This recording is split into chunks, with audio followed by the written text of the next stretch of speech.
같이 봉독하겠습니다. 시작.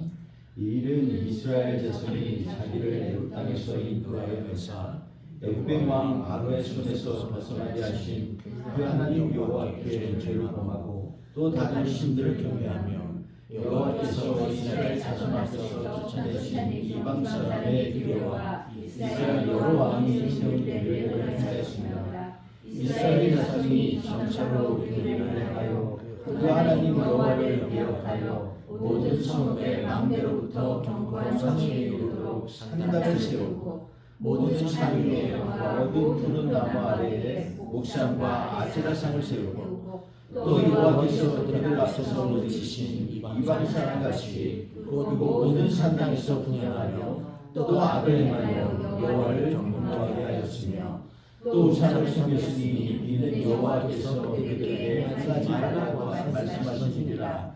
여호와께서 각 선지자와 각 선지자를 통하여 이스라엘과 유다에게 지적하여 이르시기를 너희는 돌이켜 너희 악한 길에서 떠나 나의 명령과 율례를 지키되 내가 너희 조상들에게 명령하고 또 내 종선지자들을 통하여 너희에게 전한 모든 율법대로 행하라 하셨으나 그들이 듣지 아니하고 그들의 목을 곧게 하기를 그들의 하나님 여호와를 믿지 아니하던 그들 조상들의 목같이 하여 여호와의 일과 여호와께서 그들의 조상들과 더불어 세우신 언약과 경배하신 말씀을 버리고 험한 것을 뒤따라 허망하며 또 여호와께서 명령하사 따르지 말라 하신 사방 이방 사람을 따라 그들의 하나님 여호와의 모든 명령을 버리고 자기들을 위하여 두 송아지 형상을 만들고 또 아세라 목상을 만들고 하늘의 이걸 성신을 경배하며 또 바알을 섬기고 또 자기 자녀를 불 가운데 지나가게 하며 복수와 사수를 행하고 스스로 팔려 여호와 보시기에 악을 행하여 그를 경노하게 하였으므로 여호와께서 이스라엘에게 심히 노하사 그들을 그들 앞에서 제거하시니 오직 유다 지파 외에는 남은 자가 없으리라. 유다니라 그들의 하나님 여호와의 명령을 지키지 아니하고 이스라엘 사람들이 만든 관습을 행하였으므로 여호와께서 이스라엘의 온 족속을 버리사 괴롭게 하시며 노략군의 손에 넘기시고 마침내 그의 앞에서 쫓아내시리라. 아멘.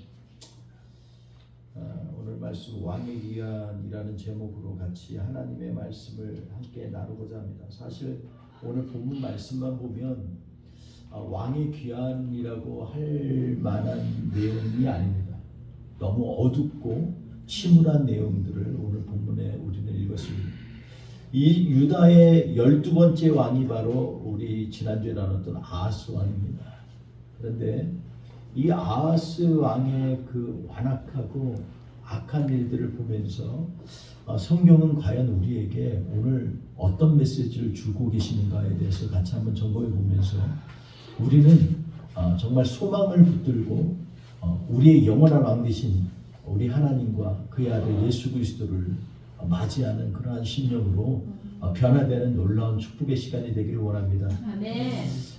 오늘 말씀의 7절부터 읽었는데 7절의 시작이 이 일은 이렇게 얘기합니다. 이 일은 이스라엘 자손이 이렇게 하면서 얘기합니다. 이 일은 뭐냐면 지금 이 배경이 이스라엘이 지금 이제 마지막 왕 호세아가 왕이 되면서 7년 동안 이스라엘 다스렸지만 결국은 아수르에 함락이 되어서 완전히 이제 나라가 없어지는 그러한 지경을 성경은 17장에 쭉 얘기를 하고 있습니다. 이 본문 말씀에 보면 호세아가 별별 일들을 다 했지만 결국은 호세아의 모든 노력과 또 정치적인 힘을 다한 결과지만 결국은 아수르에게 함락되는 그러한 과정 가운데 있었습니다. 그래서 7절에서 이 일이 왜 일어났냐는 거죠. 이스라엘이 도대체 이렇게 된 일들이 뭐냐에 대해서 얘기하면서 쭉 7절에 얘기를 하고 있습니다. 애굽 땅에서 인도하여 애굽의 바로 왕의 손에서 벗어나게 하신 하나님께 죄를 범하고 이렇게 말씀하고 있습니다. 애굽 땅에서 기껏 인도해내 가지고 종살이에서 해방시켜 놨더니 그랬더니 여호와께 다시 범죄하였다라는 것입니다. 그래서 다른 신을 또 경배하는 겁니다. 그리고 또 기껏 이방의 규례에서부터 해방시키려고 40년을 광야에서 훈련을 시켰지만 그러나 그러한 하나님의 오래 기다리심에 대하여서 그들은 결국 다시 이방의 규례를 따르는 걸 선택한 그러한 삶을 살게 됐다라는 것입니다. 이것이 바로 이스라엘이 멸망된 이유다라고 7절에 말씀하고 있습니다. 이렇게 행하였기 때문에 하나님께서는 이스라엘을 갖다 멸하셨다라고 분명히 성경은 말씀하고 있습니다. 근데요, 이 일이 그냥 일어난 게 아닙니다. 죄는요, 처음부터 막 대단한 죄로 우리에게 들어오는 것이 아니에요. 구절을 한번 볼까요? 같이 한번 읽어볼까요? 시작. 이스라엘 자손이 점차로 불의를 행하여 그 하나님 여호와를 대역하여 모든 성읍의 망대로부터 경관성에 이르도록 산당을 세우고. 아멘. 여기 보니까 이스라엘 자손이 점차로 이렇게 얘기합니다. 점차로라는 말은 뭐예요? 처음에는 작게 시작했는데 이게 점점 마치 우리가 반죽을 하면 이 반죽한 거에서 이 누룩이 처음엔 조그만 걸렸는데 그게 점점 퍼져가지고서 온 이 반죽을 지배하는 것처럼 이 죄악도 이렇게 들어온다는 거예요. 여러분, 우리의 죄악이요, 그냥 들어오는 게 뭐 갑자기 뭐 크게 대역죄를 지어서 죄가 있는 것이 아닙니다. 점차로 작게 시작했는데 점점 늘어나는 거예요. 죄는요, 참 매력적인 것입니다. 여러분, 죄가 얼마나 매력적이면 사람들이 죄의 굴레에서 빠져나오지를 못할까요? 맨날 죄를 경계하면서도 죄의 습성을 버리지를 못해요. 힘들데 버리지를 못해요. 제가 지난 2주 동안 지금 전화 없이 사는 그런 참 어처구니 없는 일을 당하고 있습니다. 없다 보니까 전화가 참 중요하구나. 또 연락해야 될 곳을 연락 못하고 나니까 얼마나 갑갑한지 알 수 없어요. 그런데 전화가 없어서 한편으로는요, 곰곰이 생각해 보니까 전화가 없고 나니까 다른 세상이 열려요. 우리는 전화 없으면 막 죽는 줄 알았어. 저도 이거 큰일 났다. 할 일은 많은데 이거 큰일 났다. 그리고 힘들 땐 좀 여기서 봐서 말이야, 볼 것도 좀 보고 말이야, 듣고 싶어 은혜 찬양도 좀 듣고 이랬으면 좋겠는데 전화가 없으니까 이게 안 돼요. 차 안에서 이렇게 쫙 가면서 숲에 있는 그 들판을 쫙 지나면서 한쪽에 비가 쫙 내리는 것조차도 아름답고 막, 그저께는 폭우가 왔는데 앞에가 안 보여. 근데 앞이야. 그래가지고 시속 10km로 가면서 비상등을 켜고서 이렇게 가도 힘들었어. 그 정도로 힘들었어. 그런데 그런 것들이 왠지 막 크게 다가오는 거예요. 아, 사람은 정말 별게 아니구나. 내가 전화와 함께 할 때는 이렇게까지 크게 느껴지지를 못했던 것 같아요. 전화가 없고 나니까, 인터넷이 안 되고 나니까 이게 너무 크게 와닿는 거예요. 와, 이건 정말 그냥 될 수가 없어. 요즘 AI가 막 그림도 만들어내고 사람 동영상도 만들어내고 다 하지만 하나님의 초자연적인 역사와 능력 앞에서는 아무것도 아니라는 걸 그때 더 크게 실감합니다. 죄란 건 바로 이런 것입니다. 꼭 뭐 인터넷 하는 게 죄가 아니라 죄의 습성이 비슷한 거예요. 죄도 처음에는 조금씩 우리의 삶을 침입해가요. 그러다가 어느 순간에는요, 마치 내가 된 것이 내 힘으로 된 것처럼 느끼게 되고요, 나의 뜻에 반하는 건 모든 게 반역이고 모든 게 악하다고 생각이 되고요, 또 내 마음은 얼마나 상처가 되는지. 죄가 자꾸 우리를 사망으로 끄집어내고 있는 거예요. 그래서 우리가 정말 이 오늘 본문 말씀 보면서 저한테 이 점차로라는 말이 되게 많이 와닿았어요. 아, 내가 누가 처음부터 죄인인 사람 누가 큰 죄를 진 사람은 없어요. 근데 자그마한 것에서부터 죄가 되는 거예요. 저는 오늘 이 이스라엘이 점차로 불의를 행하여 여호와께 배역하였다 이렇게 말하고 있습니다. 처음에는요 눈치 보면서 가서 송아지 앞에서 여호와라고 그냥 믿자, 그냥 얘 뭐 겉으로 보이는 거 뭐 그러니까 내 마음은 중심은 여호와는 아시니까 그러면서 거기서 제사를 드렸을지도 몰라요. 왜냐하면 사람들이 다 그렇게 해야만 한다고 하니까. 그런데 이게 점차로 어떻게 되냐면 우상 송아지만이 아니라 점점 그러면은 저 있는 저 신비하게 생긴 산 저기에 가서도 분향을 드려볼까? 푸른 나무인데 괴상한 푸른 나무가 있네. 저기에도 뭔가 있을 것 같아. 저기서도 한번 해볼까? 근데 내 마음은 흔들리지 않아. 내 중심은 오직 여호와 하나님이야. 이러면서도 거기 가서 분향을 하고. 우리 인생 가운데에서도 보면 그것처럼 여러 가지가 있어요. 저는 사실 골프 같은 거, 골프를 원래 제 체질이 골프 체질이 아닌가 봐요. 전혀 뭐 할 능력도 없지만 관심이 없어요. 관심이 없어요. 보통 큰 공이 저한테 맞아요. 큰 공, 뭐 축구공, 뭐 이런 거. 그런데 이제 뭐 요즘엔 작은 테니스 공까지 줄어들었지만. 그래도 이렇게 막 격렬하게 뛰고 이런 거를 좋아해요. 그런데 여러분 그런 푸른 나무 밑에서 하는 게 마치 저 안에 연결이 되는 게 뭐냐면 내가 좋아하는 걸 타는 거. 골프 없으면 죽고 싶은 사람도 있대요. 골프 안 치면 인생에 낙이 없대. 테니스 안 치면 마치 뭐 천벌이 오는 것처럼 이거 하나님이 나를 저주하셨다 이런 생각 들 정도로 테니스 인생인 사람이 있어요. 제가 아는 사람 중에 그런 사람이 있어요. 저도 참 테니스 좋아하지만 그런 사람이 있어요. 어떤 사람은 또 이제 쇼트 보는 게 이제 인생이 이거 많은 우리가 갖고 있는 어떤 개념이나 나의 정당함을 갖다가 주장하면서 그걸 갖다가 마치 선한 것처럼 포장해 나아가는 삶을 살고 있는 거예요. 그래서 푸른 나무 앞에서 가고 그리고 산당에도 가고 그때는 모르는데 나중에 어떻게 됐든 간에 나는 내 중심은 여호와 하나님이야 이러면서도 자꾸 내 마음과 생각은 그쪽에 가 있는 거예요. 여기서 점차로 우리도 이러한 죄악들에 빠져드는 것입니다. 그러다가 나중에는 급기야 이제 목상도 만들고 아세라도 만들고 그리고 모든 산당에 이방 사람들처럼 가서 똑같이 하는 거예요. 나중에 전혀 마음의 양심에 꺼리낌도 없을 정도로 나아가는 거예요. 좀 그런 거 보면서 너무나 놀라웠어요. 한 입으로 두 가지 일을 하는 걸 봤어요. 제가 어떤 특정 종교를 얘기한 거는 좀 조심스럽지만 한 입으로는 나는 예수 그리스도로 거듭났다고 하면서도 성자 누구를 본받아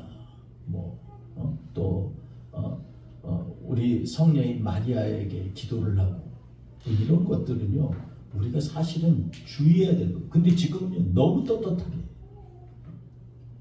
요즘에는요 무당들도 교회를 다닌대요. 왜냐하면요 교인들의 습성을 알기 위해서 교회를 다녀요. 그래서 그들에 맞는 점괘를 내기 위해서 교회를 다닌대요. 놀랍잖아요. 이거 완전히 뒤섞여 버렸어요. 근데 그 원인이 발단이 어디서부터예요?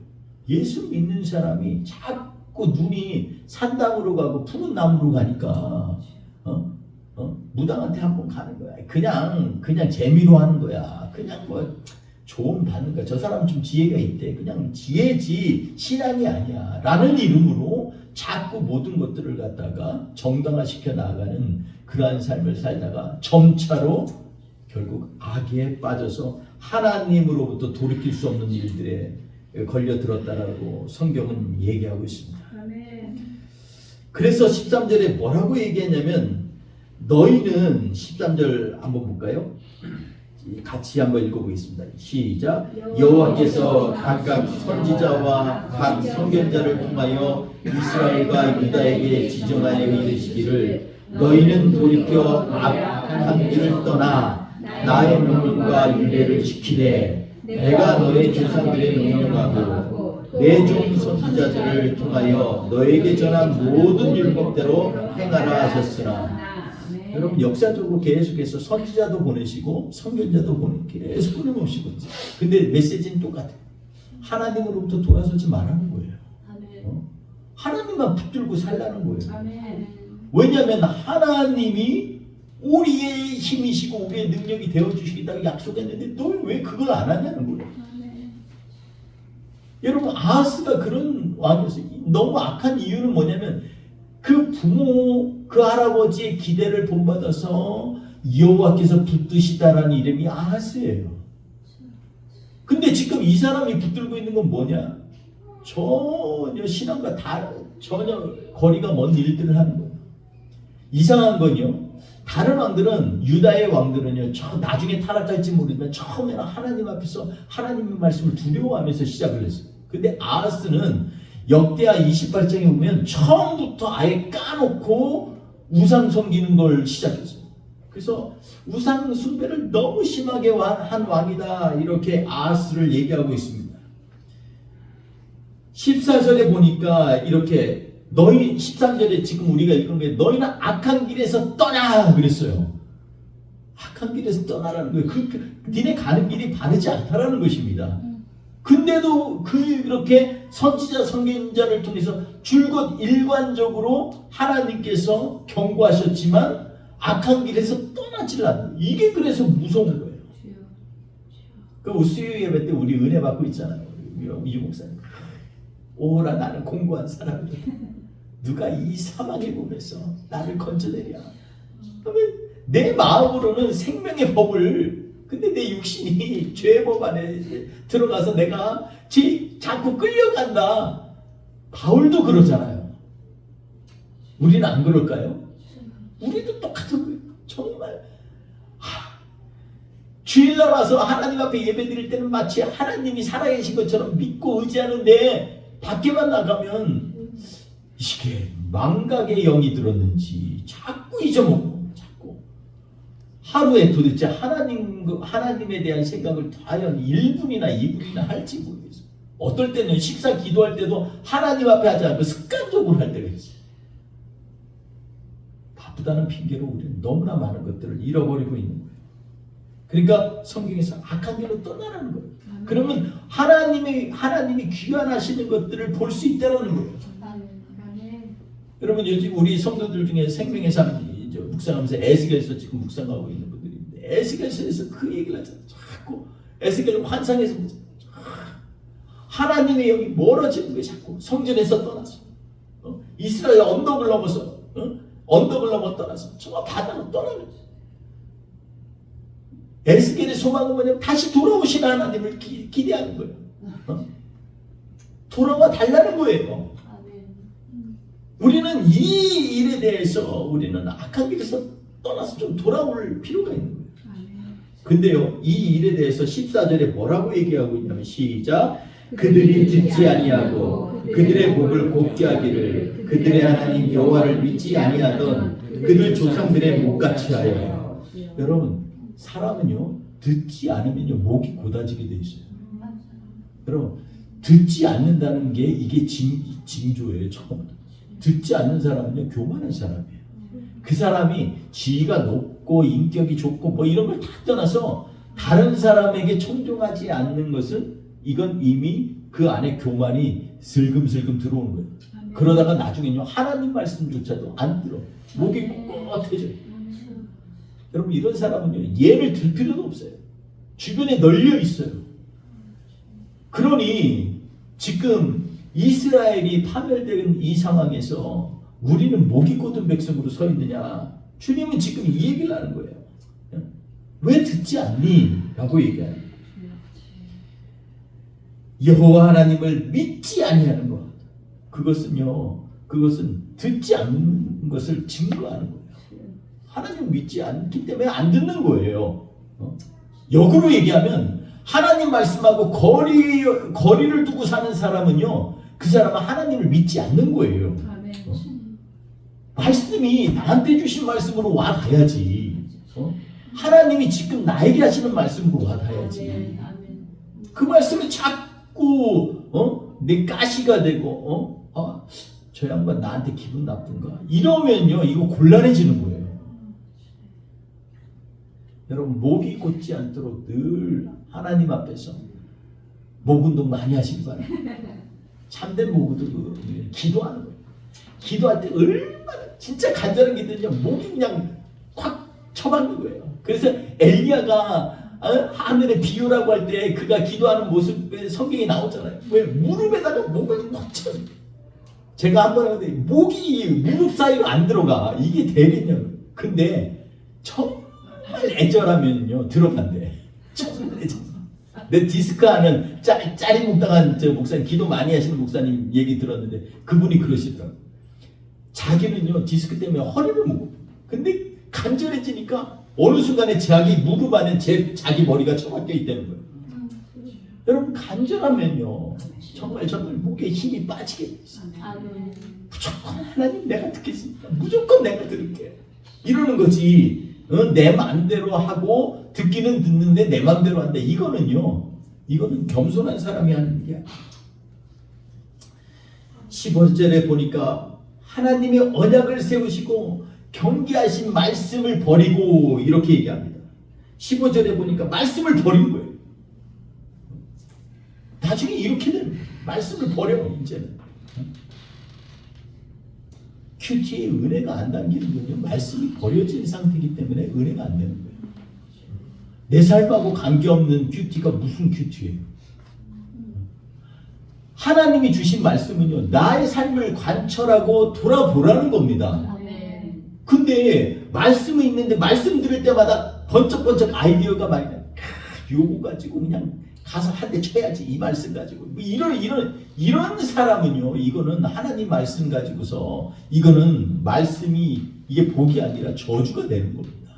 저주의 말씀이 돼버리는 거예요. 그러니 말씀이 생각할 때는 나를 향해서 쳐야지 자꾸. 하나님 나에게 주신 말씀인데 제가 왜 이럴까요? 주님 앞에 이렇게 나가야 됩니다. 16절에 보니까 같이 한번 읽어볼까요? 시작. 그들의 하나님 여호와의 모든 명령을 버리고 자기들을 위하여 두 송아지 형상을 부어 만들고 또 아세라 목상과 만들고자 하늘의 일월 성신을 경배하며 또 바알을 섬기고. 여러분 하나님의 모든 명령은 하나님의 말씀을 버리기 시작하면요 이 사람들은 자꾸 다른 것들을 만들게 돼 있어요. 인간이라는 게 참 그래요. 인간은요 뭘 만드는 걸 좋아해요. 근데 하나님을 버린 사람들의 특징은요 하나님을 대체할 걸 만들어요. 어떤 사람은 그게 가정 안에도 있어요. 내 남편일 수도 있고 내 아내일 수도 있고 내 자녀일 수도 있어요. 우상이라는 거 그걸 떠받치고 막 그거 신봉하는 것만이 우상이 아니에요. 그거의 마음을 뺏기는 게 우상이에요. 마음을 뺏기면 안 돼. 그러니까 자꾸 마음을 불만한 거 송아지도 만들고 아세라 목상도 만들고 그리고 이 1월 성신도 경배하고 자꾸 자기가 만드는 거에 지치니까 이제는 하늘에 있는 것까지도 하나님의 창조물을 가지고서 그걸 경배하는 그러한 삶까지 살아나가는 그러한 쪽으로 나아가게 돼요. 그뿐입니까? 그것도 안 되니까 이제는 어떻게 하냐면 하나님이 주신 원리를 갖다가 영리로 바꾸는 일들을 17절에 보니까 자기 자녀를 불 가운데로 지나가게 했어요. 네. 거기다가 뿐만이 아니라 복술과 사술을 해요. 사울이 어떤 사람이에요? 성령의 신에 사로잡혀서 예언까지 한 사람이에요. 나중에는 복술과 사술에 기대가지고 사무엘 만나보려고 전보고 난리치는 거 아니에요. 이거를 한마디로 뭐라고 하고 있냐면 17절에 보세요. 스스로 팔렸다 이렇게 얘기합니다. 자기가 팔리는 거 정말 이건 노예가 된다는 거예요. 스스로 팔리는 거. 여기까지 가는 거예요. 나를 팔아먹어 버려요. 내가 갖고 있던 신앙, 내가 갖고 있던 믿음, 내가 갖고 있던 생명의 말씀 다 팔아넘기는 거예요. 그리고 그냥 여호와 보시기에 악을 행하고 경록해야 했다 이렇게 말씀하고 있습니다. 제가 오늘 말씀 가운데 또 하나 좀 주목해야 될 게 있어요. 그게 뭐냐면 20절, 23절에 여기 특히 아하스하고 관계된 이 배경 가운데요. 아하스 때 결국은 이스라엘도 호세아 이스라엘 북왕국도 멸망을 했어요. 근데 아하스 때 성경에서 이런 말씀을 참 많이 해요.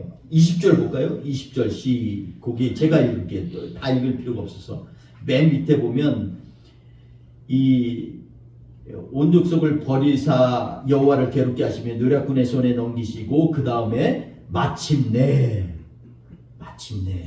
23절 볼까요? 23절은 여기 안 나왔으니까 제가 읽어볼게요. 여호와께서 그의 종 모든 선지자를 통하여 하신 말씀대로 드디어 이렇게 얘기합니다. 드디어. 그래서 마침내 드디어 이게 뭐예요? 하나님이 기다리고 기다리다가 마침내 드디어 하나님이 손대시기 시작하는 이런 인생은요, 정말 이런 민족은 이런 가족은요, 정말 차라리 그냥 연자 맷돌을 들고 바다에 빠지는 게 나아요. 하나님이 손보고서 하나님이 완전히 버리기를 결정하시면요, 이것처럼 두려운 게 없어요. 열왕기하 15장 37절에는 뭐라고 했냐면 거기서도 비로소라는 말이 나와요. 그게 왜냐면 비로소 이제 하나님이 그들을 처벌하기 시작하셨다라는 얘기예요. 비로소. 근데 이 세 개의 공통점이 뭐냐면 아하스 때 지금 성경에서 마침내 드디어 비로소 참을 때까지 참으셨다.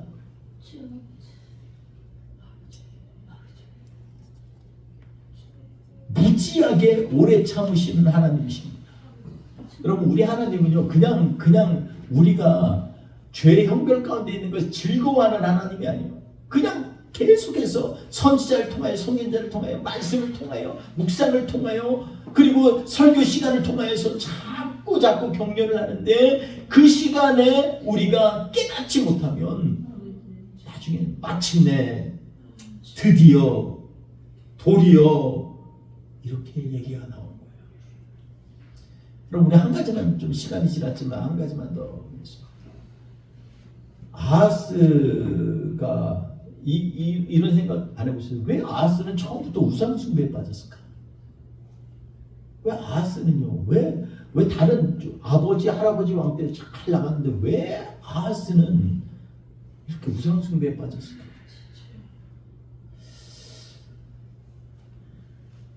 두 번이나 반복해서 역대하 28장 2절에도 그랬고 열왕기하 16장 3절에도 뭐라고 했냐면 그들이 아하스가 이스라엘 왕들의 길로 행하여 이렇게 얘기합니다.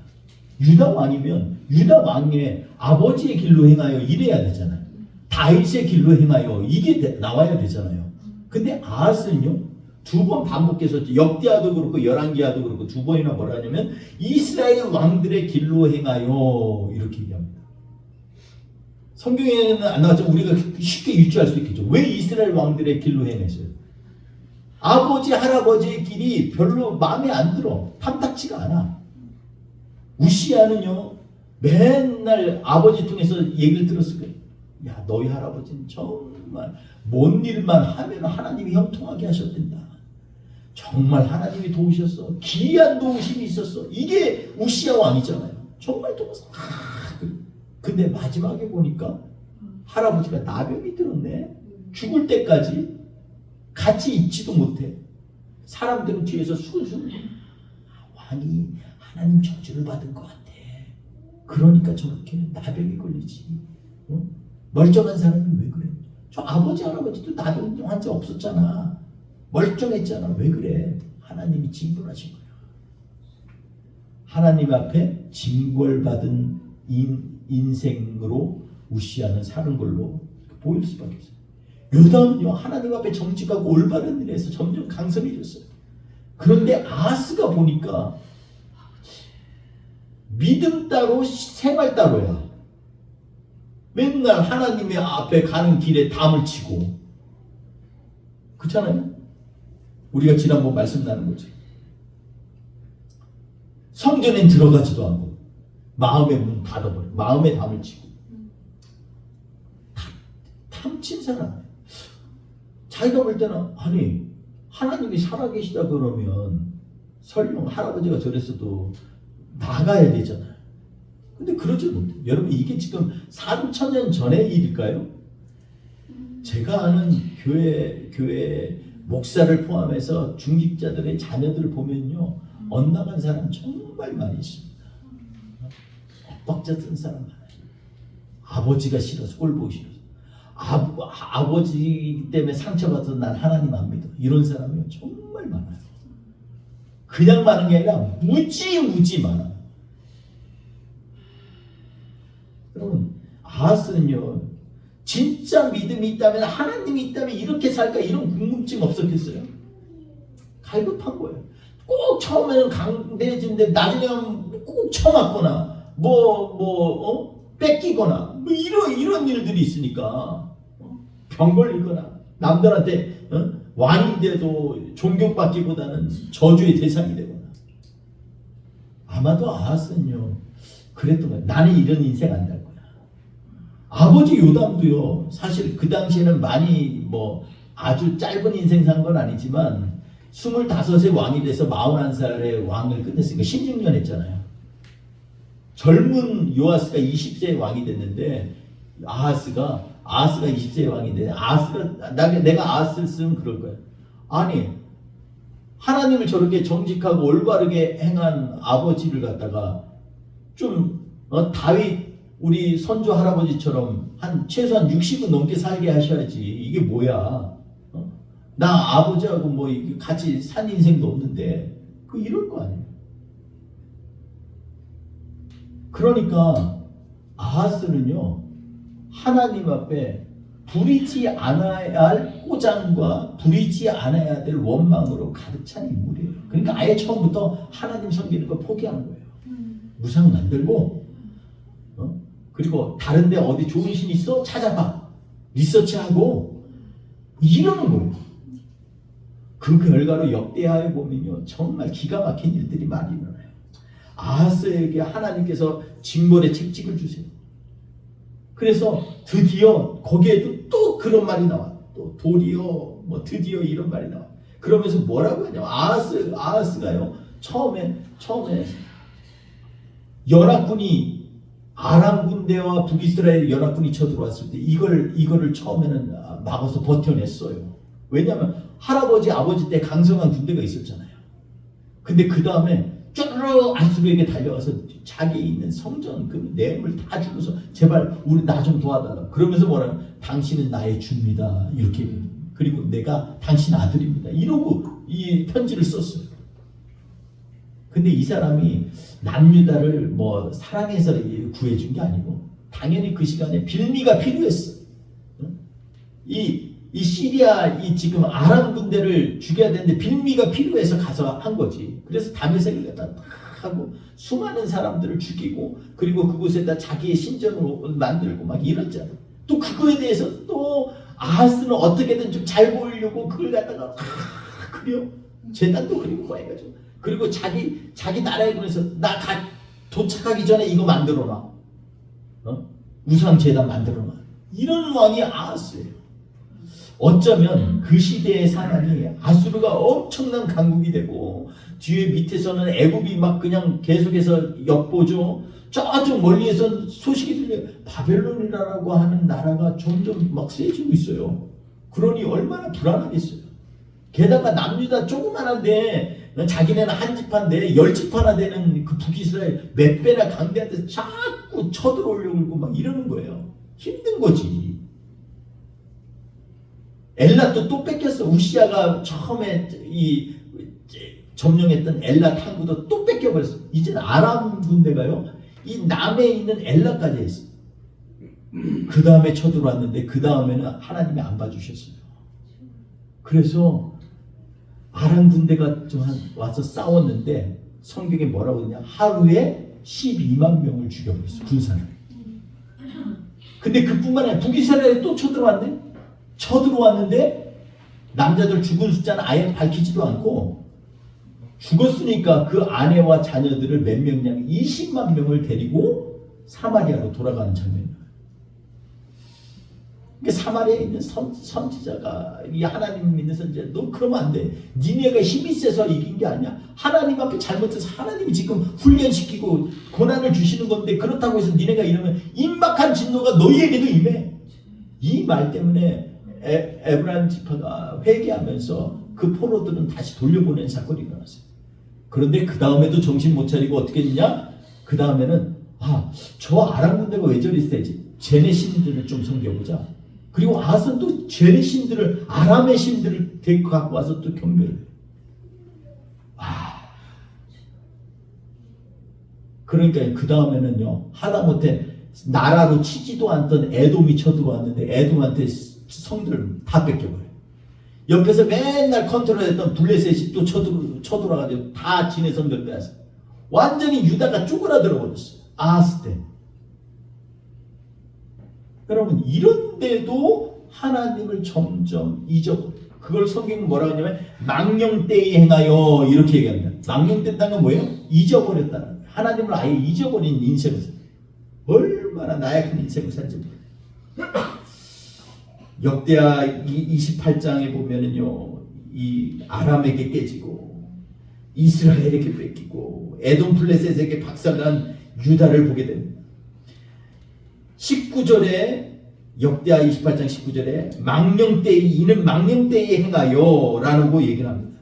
하나님을 잃어버린 백성, 정말로 볼품없는 백성입니다. 차라리 세상 방식으로 고상하게 살았는데, 근데 하나님을 믿는다고 하면서도 그 삶의 인격은 하나님과 전혀 거리 없는 삶을 사는 사람이에요. 이런 사람은 하나님을 뺏긴 인생이에요. 이렇게 살지 말라고 성경은 얘기하고 있습니다. 게다가 아수르한테 동청해서 그 뇌물을 다 보내고 성전에 있는 거 다 훑어가지고 자기들 로얄 패밀리들 다 뺏어가지고 돈이었는데, 거기에 어떤 일이 일어나냐면 20절에 보니까 역대하 28장에 보니까 도리어 아수르까지 이제 자기들 도울 줄 아는데 와서 걔네가 공격하는 거예요. 이제는 때가 됐다. 그러니까 사람 의지하면요, 사람을 의지할 게 뭐가 있어요? 사람 중에서 신실한 게 뭐 얼마나 대단해요. 겉으로 볼 때 뭐 청지 같고 막 피를 나눈 사이고 뭐 이래도 자기의 정말 중요한 거 앞에서는요, 헌신짝처럼 버리는 것이 사람의 본성이에요. 사람 믿을 게 안 된다는 거예요. 이 정도 당했으면 정신을 차릴만 하잖아요. 그런데 22절에 뭐라고 하냐면, 그가 아하스가 공고할 때조차도 여호와께 더욱 범죄하였더라 이렇게 얘기하고 있습니다. 공고할 때, 사람은요, 공고할 때 환난이 당하기 전에 주님께 돌아오라고 성경은 몇 번을 얘기하죠. 참 하나님도 마음에 자존심이 없어. 우리한테는 니네 그렇게 했지, 니네 징벌 벌 받는 거야 이러면 되잖아. 근데 그때에도 그냥 선지자 보내고 말씀 보내고 성령 보내서 제발 좀 돌아와라. 하나님은요, 그 위대하신 하나님, 우리한테 자존심이 없는 하나님. 그럼에도 불구하고 다메섹의 신들에게 제사를 지낸 아하스, 결국 그는요 어떻게 죽었는지도 성경에 안 나와 있어요. 딴 사람들은 성경에 그가 뭐 병에 걸려 죽었다, 잘 살다가 그냥 장수해 죽었다, 누구한테 뭐 부하에게 배신당해 죽었다, 뭐 별말이 다 있는데, 이 아하스는요 한마디도 없어요. 그냥 죽은 거 얘기할 그러한 거리도 안 되는 사람이에요. 그렇게 죽어버렸어요. 자, 오늘 결론적으로 우리 오늘 이 아하스를 보면서 왜 제가 왕의 귀환을 얘기했습니다. 어둠이 진해질수록 하나님은 우리에게 동트는 새벽을 준비하신 하나님이십니다. 이사야에서 53장 6절에 우리가 잘 아는 말씀이죠. 우리는 다 양 같아서 그릇 행하여 각기 제 길로 갔거늘 여호와께서는 우리 무리의 죄악을 그에게 담당시키셨도다 이렇게 말씀하고 있습니다. 그러면서 예수님을 말씀하는, 예수님이 그가 찔림은 우리의 허물 때문이요 그의 상함은 우리의 죄악 때문이라. 그가 징계를 받았으므로 우리가 평화를 누리고 그가 채찍에 맞음으로 우리가 나음을 입었도다. 성경은 그렇게 말씀하고 있습니다. 여러분, 우리 그러면서 말씀하신 것이 바로 우리는 다 다 양 같아서 그릇 행하여 각기 제 길로 갔고 그렇게까지 채찍질 맞고 그렇게 우리를 위해서 징계를 받으셨는데도 불구하고 우리 인생은 아직까지도 자기 길로 갔다는 거예요. 근데 여기 한 가지 있어요. 죄악이 어떤 죄악이 가장 큰 문제예요. 우리는 다 양 같아서 그릇 행하여 각기 제 길로 갔고. 저는 이거 할 때 좀 이해가 처음엔 안 됐어요. 왜냐면 그릇 행한 거는 늑대가 더 그릇 행했지, 이리가 더 그릇 행했지, 양이 해봤자 얼마나 게 이 그릇 행한 걸까요? 도대체 뭐를 얼마나 잘못했길래 양이 기껏 해봐야 불평할 때도 네 소리 들릴까 말까 그냥 수줍어하는 것 같은 소리 내는 양이 양이 얼마나 대단하다고 그게 양이 덩치가 큰 것도 아니고 근데 뭘 그렇게 그릇 행하였어요. 여러분 그릇 행하였다는 게 뭔지 우리가 오늘 알면서 하나님 우리의 왕이신 하나님 우리에게 오시려면요 몇 가지만 딱 주의하길 바랍니다. 오늘 아하스와 겹쳐서 반면교사 삼으면서 우리가 주의할 게 있어요. 첫째는 뭐냐면 양은요 어떤 죄가 있냐면 듣지 않는 죄가 있어요. 양은요 목자의 음성을 내 양은 목자의 음성을 안 하니 그럴 때 내 음성을 아는 게 양이에요. 하나님의 보호를 받는 양은요 하나님의 음성을 알아요. 근데 음성을 몰라. 듣지 않으니까 자꾸 제 길로 가는 거예요. 이게 더 큰 죄라는 거예요. 성경에서는. 하나님 말씀하시면 들어야지. 두 번째로 죄는 뭐냐면 보지 못한 죄예요. 오늘 성경에서 얘기해요. 그거 보지 못하였으므로 이렇게 얘기하잖아요. 보지 못한 죄. 양은요 30cm 이상은 잘 안 보인대요. 기껏 해봐야 아무리 시력 좋은 양도 1m 이상은 잘 안 보인대요. 그러니까 음성에 민감해야 되는데 전혀 다른 음성 듣고 있는 거예요. 지금 자기 목자 안 쫓아가. 그러니까 듣지 않으면 안 돼요. 그리고 봐야 될 걸 봐야 돼요. 요한복음 9장 41절에 뭐라고 하냐면 예수께서 가라사대 너희가 소경이 되었다면 죄가 없으려니와 본다고 하니 거저 죄가 있느니라 이렇게 말씀하고 있어요. 차라리 주님을 좀 갈망해야지. 나 주님 좀 보게 해주세요. 성령 체험 못했으면 좀 성령님 나 좀 만져주세요. 나 믿음이 없는 나를 좀 긍휼히 여겨주세요. 이래야 되잖아요.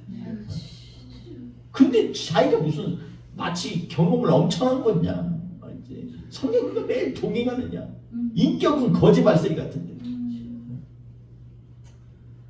내 입에서 이 말은 막 함부로 나와. 막 화살 같은 막 불화살처럼 사람들의 심령을 자꾸 쪼개고 아프게 하고. 근데 본인은 하나님을 믿는다고. 여러분 보지 못하는 거는 보지 못한다고 하면 돼요. 듣지 못하면 좀 들리게 해달라고 주님 앞에 해야 돼요. 이게 더 큰 죄라는 거예요.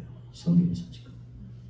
그릇 행하여 각기 제 길로 가는 양이 더 일이나 늑대에 대해서는 얘기 안 하는데 사자처럼 움켜잡는 그런 잔인한 동물은 얘기 안 하는데 지금 양한테 지금 죄를 얘기해요. 우리의 죄는 점차로 점점 양처럼 처음에 정말 이 사람들이 보면은 우습지도 않은 반란을 일으켜. 힘도 없으니까 그냥 주인이 뭐라 그러면 고개 휙 돌리고 딴 데 보고.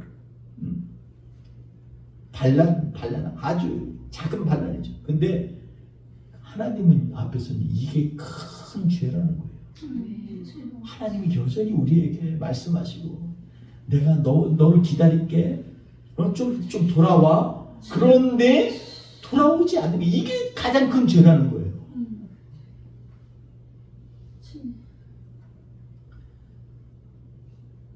여러분 요한계시록에 보면 라오디아 교회를 향해서 뭐라고 뜨겁든지 미지근하든지 하는 거죠.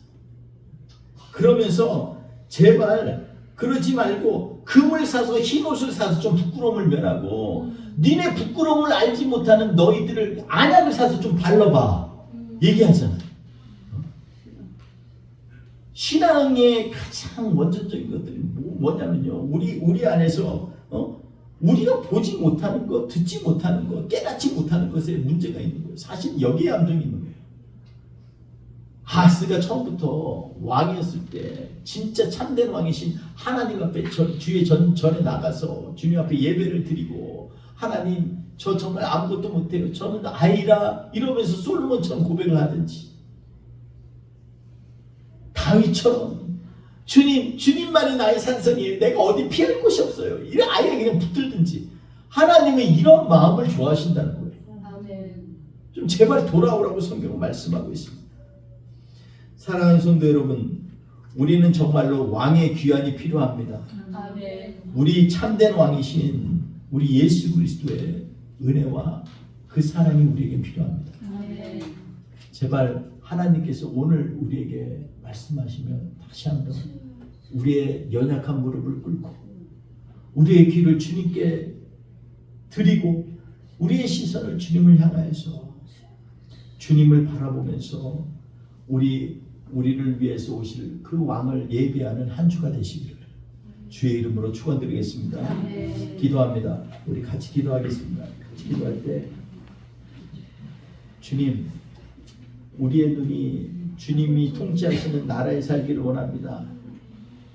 그러니까 그 주님을 우리가 모셔드리고 살기를 원합니다. 아하스처럼 이렇게 처음부터 삐뚤어진 양 같지만 그래서 자기는 죄가 없는 것 같은데 그 죄가 점점점 확대해서 나중에는 하나님을 잃어버린 인생을 사는 그러한 인생이 되지는 않았는지요. 주님, 다시 한번 회개하면서 우리의 입술과 우리의 마음의 생각을 주님께 드리기 원합니다. 주님 함께하여 주옵소서. 우리 같이 한번 기도하겠습니다. 할렐루야. 하나님 아버지 감사합니다. 주님은 오늘도 우리에게 돌아오라고 하시는 주님, 나를 잊지 말라고 하시는 주님, 나의 사랑은 끊임없이 너와 함께하겠다고 하신 주님, 그 하나님 붙들고 이 한 주 살기 원합니다. 주님, 우리의 심령이 결단하여서 주님과 함께할 수 있도록 이 시간에 우리를 만져주시고, 성령님 우리의 갈망 가운데 세상 사는 동안에도 오직 주님을 바라볼 수 있도록 주님 역사해 주옵소서.